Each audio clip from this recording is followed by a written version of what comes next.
அடுத்தவங்களுக்கு உதவி பண்ணுறது, அடுத்தவங்களோட உணர்ச்சிகளை புரிஞ்சுக்கிட்டு அவங்கள படி நீங்கள் வந்து சாதகமாக நடந்துக்கிறதுங்க.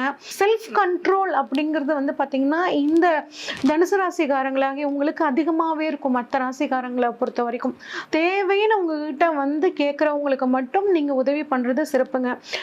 தொழிலில் பாடுபட்டு பணம் சம்பாதிப்பீங்க, ஆனால் அந்த பணத்தை முழுமையாக உங்களால் அனுபவிக்க முடியாது. கடின முயற்சியால் உங்கள் வாழ்க்கையில் ஒரு நல்ல முன்னேற்றம் அப்படிங்கிறது உங்களுக்கு வருங்க. ஞாபக சக்தி உங்களுக்கு அதிகங்க. ஏதாவது ஒரு குறை உங்களுக்கு மனசில் ஒரு ஏக்கம் இருக்கும், அம்மாவை பற்றின ஒரு ஏக்கம் அப்படிங்கிறது உங்களுக்கு இருக்குங்க. உங்கள் வாழ்க்கை துணை பேரில் சொத்துக்கள் வாங்கும்போது உங்களுக்கு சொத்துக்கள் சேரக்கூடிய ஒரு அற்புதமான யோகம் கிடைக்கும். பெண்கள் தான் உங்கள் பிரச்சனைக்கும் காரணமாக இருப்பாங்க. அதனால் பெண்கள் கிட்ட கொஞ்சம் நீங்கள் வந்து கவனமாக இருக்கிறது நல்லது. தனுசு ராசிங்க, தனுசு ராசிக்கான அதிபதி குரு பகவான்க. இந்த தனுசு ராசியில் மூல நட்சத்திரத்தோட 1, 2, 3, 4 பாதங்கள், கேதுவோட நட்சத்திரம், பூராடம் நட்சத்திரம் 1, 2, 3, 4 பாதங்கள், சுக்கிரனோட நட்சத்திரங்க, உத்திராடம் நட்சத்திரத்தோட முதல் பாதம், இது வந்து சூரியனோட நட்சத்திரம். இந்த 3 நட்சத்திரங்கள் 9 பாதங்கள் உங்களோட தனுசு ராசியில் இருக்குங்க. அப்போ உங்கள் ராசிக்கு அதிபதியான குருவோட தன்மை, கேதுவோட தன்மை, சுக்கிரனோட தன்மை, சூரியனோட தன்மை எல்லாம் கலந்து தான் உங்களோட குணமாக இருக்குங்க. இது காலபுருஷனுக்கு 9வது ராசிங்க. இது வில் மாதிரி இருக்கும், பார்க்கறதுக்கு வில் இருக்க மாதிரி இருக்குங்க. மாதங்களில் இது மார்கழி மாதம் அப்படின்னு சொல்லுவோம். இது எப்படி இருக்கும் அப்படின்னா, இடுப்புக்கு மேலே வில் பிடித்த மாதிரியான ஒரு ஆண், இடுப்புக்கு கீழே குதிரை வடிவம். இதுதான் உங்கள் ராசியோட வடிவம்ங்க. இது உபயராசி. உபயராசிக்காரங்க எப்பயுமே ஒரு விஷயத்த எந்த நேரத்தில் வேகமாக செய்யணும்னு தெரியும், எந்த இடத்துல பொறுமையாக செய்யணும்னு தெரியும். நிதானமாகவும் இவங்களால செயல்பட முடியும், வேகமாகவும் செயல்பட முடியும், நீர்லேயும் வேகமாக இருக்க முடியும், நிலத்திலையும் வேகமாக நடந்துக்கக்கூடிய தன்மை அப்படிங்கிறது இவங்களுக்கு வந்து சூப்பராக இருக்குங்க. உங்களுக்கு அடுத்து வந்து பார்த்திங்கன்னா, இது வந்து ஒற்றை ராசி. ஒரு முடிவு எடுத்தால் அந்த முடிவில் நிலையாக நிற்கக்கூடிய அந்த தன்மை ஒற்றை ராசியான உங்கள் ராசி வந்து உங்களுக்கு கொடுக்கும். நெருப்பு ராசிங்க. நெருப்பு, அதாவது குறிப்பாக அந்த விளக்கில் எரிய நெருப்பு மாதிரி அடுத்து உங்களோட வாழ்க்கையில் ஒளிகாட்டக்கூடிய தன்மை உங்களுக்கு இருக்கும். யாராவது ஒருத்தர் உதவின்னு வந்து கேட்டுட்டா எப்பாடுபட்டாவது நீங்கள் அவங்களுக்கு வந்து உதவி பண்ணுவீங்கங்க. உங்களுக்கு இருக்கா இல்லையோ அடுத்தவங்களுக்கு உதவி பண்ணக்கூடிய தன்மை. அதே மாதிரி இது ஒரு ஆண் ராசிங்க. ஆண் ராசி பெண் ராசின்னு ராசி கட்டத்தில் இருக்கக்கூடிய ராசிகளை வந்து பிரிப்பாங்க. ஆண் ராசி, அதனால் பார்க்குறதுக்கு நீங்கள் சாஃப்டாக தெரிஞ்சாலும் அந்த மேன்லி அப்படின்னு சொல்லுவாங்க இல்லைங்க, அந்த மேன்லினஸ் உங்களுக்கு வந்து ரொம்ப தெளிவாகவே இருக்குங்க. எந்த ஒரு விஷயத்தை எடுத்துக்கிட்டாலும் அதில் ரொம்ப இன்ட்ரெஸ்டோடு நீங்கள் செயல்படுவீங்க. தாராள மனப்பான்மை உங்களுக்கு இருக்கும். தனக்கு இருக்கோ இல்லையோ அடுத்தவங்களுக்கு கொடுத்து அவங்களை காப்பாற்றணுங்கக்கூடிய அந்த தாராள மனப்பான்மை, அடுத்தவங்களுக்கு உதவி பண்ணுறது, அடுத்தவங்களோட உணர்ச்சிகளை புரிஞ்சுக்கிட்டு அவங்க படி நீங்க வந்து சாதகமா நடந்துக்கிறதுங்க. தைரியசாலியா இருப்பீங்க. கடினமான சூழ்நிலையிலும் எப்படி ஜெயிக்கணும் அப்படின்னு உங்களுக்கு நல்லாவே தெரியும். உண்மையானவங்களா இருப்பீங்க, நேர்மையானவங்களா இருப்பீங்க. ஒரு ஆராய்ச்சி மனப்பான்மை இருக்கும். எதா இருந்தாலும் யோசிச்சு செய்யணும் அப்படின்னு நினைக்கக்கூடிய தன்மை உங்களுக்கு இருக்கும். நிறைய புதிய விஷயங்கள் கத்துக்குவீங்க. நிறைய பயணங்கள் போகணும்னு நினைப்பீங்க. நிறைய தனுசு ராசிக்காரங்க பாருங்க, ஆன்மீகத்துல, தத்துவத்துல, மதம் சார்ந்த விஷயங்களாகட்டும், ஜோதிடத்துல ஆகட்டும், இதுல வந்து ஈடுபடக்கூடிய ஒரு தன்மை உங்களுக்கு இருக்கும். நிறைய பேருக்கு அதுல ஆர்வம் அப்படிங்கிறது இருக்கும். இது வந்து காலபுருஷனுக்கு 9ஆம் இடமாங்க. அதனால வருங்காலத்தை முன்கூட்டியே தெரிஞ்சுக்கிறத உணர்ந்தக்கூடிய தன்மை இந்த தனுசு ராசிக்காரங்களுக்கு பை பர்த்தாவே இருக்குங்க. அதே மாதிரி எந்த ஒரு விஷயத்திலையும் ரொம்ப நாட்டத்தோட செய்வீங்க. அதுவும் ஒரு தொழிலில், ஒரு உத்தியோகத்தில் நீங்க போயிட்டீங்கன்னா உங்களை அடிச்சுக்க ஆளே இருக்காதுங்க. அந்த அளவுக்கு ஒரு அர்ப்பணிப்போட உங்களோட தொழிலையும் உத்தியோகத்தையும் செய்யக்கூடிய தன்மை உங்களுக்கு இருக்குங்க. அதே மாதிரி செல்ஃப் கண்ட்ரோல் அப்படிங்கிறது வந்து பார்த்தீங்கன்னா இந்த தனுசு ராசிக்காரங்களாகி உங்களுக்கு அதிகமாகவே இருக்கும். மற்ற ராசிக்காரங்களை பொறுத்த வரைக்கும் செல்ஃப் கண்ட்ரோல் உங்களுக்கு அவ்வளோவே சூப்பராக இருக்கும். அதே மாதிரி மரபு வழி பழக்க வழக்கங்களை, நம்ம முன்னோர்கள் நமக்கு சொல்லி கொடுத்த பழக்க வழக்கங்களை நீங்கள் வந்து கடைப்பிடிக்கணும் அப்படிங்கிற விஷயத்தில் தெளிவாக இருப்பீங்க. ஒரு சில சமயம் மட்டும்தாங்க மனக்குழப்பம் வந்துடும். மனசில் ஏதோ ஒரு ஏக்கம், இனம் புரியாத ஏக்கம் இருக்க மாதிரி நீங்கள் ஃபீல் பண்ணுவீங்க. அடுத்து உங்களுக்கு தாமாகவே போய் வழியை உதவி பண்ணுவீங்க. அதுவே உங்களுக்கு சில பிரச்சனைகளை கொடுக்கும். அதனால அது ஒரு பழமொழி ஒன்று இருக்குங்க, பாத்திரம் அறிந்து பிச்சையிடு. அது மாதிரி உங்களுக்கு தேவைன்னு உங்ககிட்ட வந்து கேட்குறவங்களுக்கு மட்டும் நீங்கள் உதவி பண்ணுறது சிறப்புங்க. நல்ல புத்திசாலிகளாக இருப்பீங்க, நல்ல அறிவாற்றல் உள்ளவங்களாக நீங்கள் இருப்பீங்க. எந்த காரியத்தில் எந்த தொழிலில் ஈடுபட்டாலும் அதில் பேர் புகழ் அப்படிங்கிற தன்மை உங்களுக்கு கட்டாயம் இருக்குங்க. இது வந்து உங்களுக்கான ஒரு பொதுவான குணநலன்களுங்க. இப்போ காலபுருஷ தத்துவப்படி உங்களோட பாவம் சம்மந்தப்பட்ட உங்களுக்கு எப்படி இருக்குன்னு சொல்லி பார்ப்போம். உங்களை பொறுத்த வரைக்கும் பாருங்கள், காலபுருஷனுக்கு 9ஆம் இடம் வந்து உங்களோட நீங்கள் இருக்கிறனால 9னா வெளியூர், வெளிநாடு, வெளி மாநிலம்னு சொல்லுவாங்க. அப்போ பிறந்த ஊரை விட்டு எந்தளவு வெளியே போய் தள்ளியிருக்கீங்களோ அந்தளவுக்கு உங்கள் வாழ்க்கையில் ஒரு நல்ல முன்னேற்றம் அப்படிங்கிறது உங்களுக்கு கம்பல்சரி இருக்குங்க. காலபுருஷனுக்கு 10ஆம் இடமான மகரம் உங்களுக்கு 2ஆம் வீடா வருதுங்க. இதன் அதிபதி சனி பகவான். இங்க சூரியன், சந்திரன், செவ்வாயோட நட்சத்திரங்கள் இருக்கிறனால தொழில பாடுபட்டு பணம் சம்பாதிப்பீங்க. ஆனா அந்த பணத்தை முழுமையா உங்களால அனுபவிக்க முடியாது. ஏன்னா அடுத்தவங்களுக்கு அந்த பணத்தை கொடுத்துருவீங்க.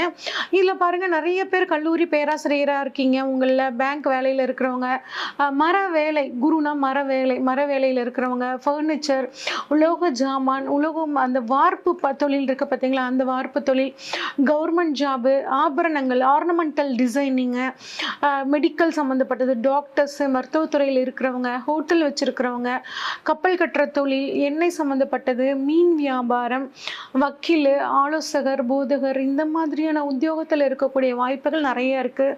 அடுத்து காலபுருஷனுக்கு 11ஆம் இடமான லாபஸ்தானமான கும்பம் உங்களுக்கு வந்து பார்த்தீங்கன்னா 3ஆம் இடமா வருதுங்க. இது ஒரு ஸ்திர ராசி. இதில் செவ்வாய், ராகு, குருவோட காம்பினேஷன்ல இருக்கக்கூடிய நட்சத்திரங்கள் இருக்கிறனால கடின முயற்சியால் உங்கள் வாழ்க்கையில ஒரு நல்ல முன்னேற்றம் அப்படிங்கிறது உங்களுக்கு வருங்க. ஞாபக சக்தி உங்களுக்கு அதிகங்க. நல்ல நிறைய விஞ்ஞானத்தன்மை, ஆராய்ச்சி பண்ணக்கூடிய குணம் உங்களுக்கு இருக்குங்க. அடுத்து காலபுருஷனுக்கு 12ஆம் இடமான மீனம் வந்து பார்த்தீங்கன்னா உங்களுக்கு 4ஆம் இடமா வருது. 12னா வெளியூர், வெளிநாடு, வெளியிடம், 4னா வீடு, சொத்து, வாகனம். அப்ப நீங்க வெளிநாட்டுல, வெளியூர்ல வாங்கக்கூடிய சொத்துக்கள் உங்களுக்கு வந்து நிலையானதாக இருக்கும். அதே மாதிரி 4னா அம்மாவை குறிக்கக்கூடிய இடங்க. பெற்ற தாயினோட அன்பை வந்து பார்த்தீங்கன்னா 100% உங்களால் அனுபவிக்க முடியாது. ஏதாவது ஒரு குறை உங்களுக்கு மனசில் ஒரு ஏக்கம் இருக்கும், அம்மாவை பற்றின ஒரு ஏக்கம் அப்படிங்கிறது உங்களுக்கு இருக்குங்க. அடுத்து காலபுருஷனுக்கு, அதாவது உங்கள் ஸ்கூல் பக்கத்தில் பாருங்கள், பக்கத்துலேயே உங்களுக்கு வந்து கோவில், வீடு பக்கத்தில், உங்களோட நீங்கள் கட்டுற வீடு பக்கத்தில் ஏதாவது ஸ்கூலு, இல்லைன்னா வந்து நீர்நிலைகள், ஒரு பேங்க்கு, இந்த மாதிரி இருக்கிறதுக்கான அமைப்புகள் நிறைய இருக்குங்க. அடுத்து காலபுருஷனுக்கு 1ஆம் இடமான மேஷம் உங்களுக்கு 5ஆம் இடமா வரனால நல்ல ஆழ்ந்த அறிவுங்க, நல்ல அறிவு கொண்ட ஒரு சந்ததி, அந்த குழந்தைகள் உங்களுக்கு வர்றதுக்கான வாய்ப்புகள் இருக்குங்க. பூர்வீகம் வலுவா இருந்துச்சுன்னா குழந்தை பாக்கியத்துல சில தடங்கள் வரும். குழந்தை பாக்கியம் நல்லபடியா இருந்துச்சுன்னா உங்க பூர்வீக சொத்துக்கள் உங்களுக்கு கிடைக்கிறதுல சில பிரச்சனைகள் அப்படிங்கிறது உங்களுக்கு இருக்குங்க. காலபுருஷனுக்கு 2ஆம் இடமான மிதுனம் உங்களுக்கு, ரிஷபம் உங்களுக்கு 6ஆம் இடமா வருதுங்க. 6ஆம் இடம்ங்கிறது ருண ரோக சத்துருஸ்தானம். குடும்பத்துக்கு நீங்க என்னதான் செஞ்சாலும் உங்களே கொஞ்சம் பகையாளியா பார்ப்பாங்கங்க. ஆனா உழைப்புக்கேற்ற உயர்வு அப்படிங்கிறது உங்களுக்கு கட்டாயம் இருக்கும். குடும்பத்துக்காக கண்ணை மூடிக்கிட்டு நீங்க உழைக்கக்கூடிய தன்மை அப்படிங்கிறது உங்களுக்கு இருக்குங்க. அடுத்து சூரியன், அதாவது காலபுருஷனுக்கு 3ஆம் இடமான மிதுனம் உங்களுக்கு 7ஆம் இடமான வாழ்க்கை துணையை சொல்லக்கூடிய இடமா வருதுங்க. இது வந்து காற்று ராசி, அதிபதி புதன் பகவான். இதில் செவ்வாய், ராகு, குரு சம்மந்தப்பட்ட நட்சத்திரங்கள் இருக்குங்க. இதனால உங்களோட வாழ்க்கை துணையை வந்து பார்த்தீங்கன்னா மனோபலம் அதிகமானவங்களா இருப்பாங்க, மன தைரியம் அதிகமாக இருக்கும், நல்ல சமயோஜித புத்தி அவங்களுக்கு இருக்கும். திருமணத்துக்கு அப்புறம் உங்கள் தொழிலில் ஒரு நல்ல மேன்மை அப்படிங்கிறதுக்கும் உங்கள் மனைவி சொல்படி நீங்கள் கேட்டிங்கன்னா உங்கள் வாழ்க்கையில் வந்து பார்த்தீங்கன்னா இருக்கக்கூடிய பிரச்சனைகள் உங்களுக்கு படிப்படியாக தீர ஆரம்பிக்கும். காலபுருஷனுக்கு 4ஆம் இடமான கடகம் வந்து உங்களுக்கு 8ஆ வர்றனால உங்களை நீர்நிலைகளில் போகும்போது, அது ஆறு குளம் எங்கே போனீங்கன்னா நல்லா இருக்கும்னு சொன்னேன், ஆனால் அங்கே போய் குளிக்கும் போதெல்லாம் கொஞ்சம் ஜாக்கிரதையாக இருக்கிறது நல்லதுங்க.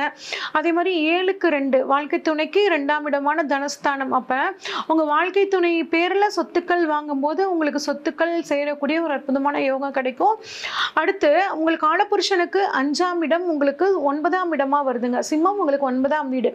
இது வந்து ஒரு ஸ்திர ராசி, நெருப்பு ராசி. மலையில பயணம் அதிகம் பண்ணுவீங்க, மலை மேல வந்து சொத்துக்கள் வாங்கக்கூடிய யோகம் உங்களுக்கு இருக்கும். மகான்களோட தரிசனம் கிடைக்கக்கூடிய வாய்ப்புகளும் உங்களுக்கு அதிகமா இருக்கு. அடுத்து காலபுருஷனுக்கு 6ஆம் இடமான கன்னி உங்களுக்கு 10ஆம் இடமான தொழில் ஸ்தானமா வருதுங்க. அப்ப பூமி சம்பந்தப்பட்ட தொழில், பத்திரிகை சம்பந்தப்பட்டது, சாஃப்ட்வேரு, வேளாண்மை தொழில், அதுல வந்து விஞ்ஞானம், ஆராய்ச்சி, கட்டிடக்கலை, ட்ரெஸ் சம்மந்தப்பட்ட டிசைனிங் பண்ணக்கூடிய அமைப்புகள் எல்லாம் உங்களுக்கு ரொம்பவே சூப்பராக வருங்க.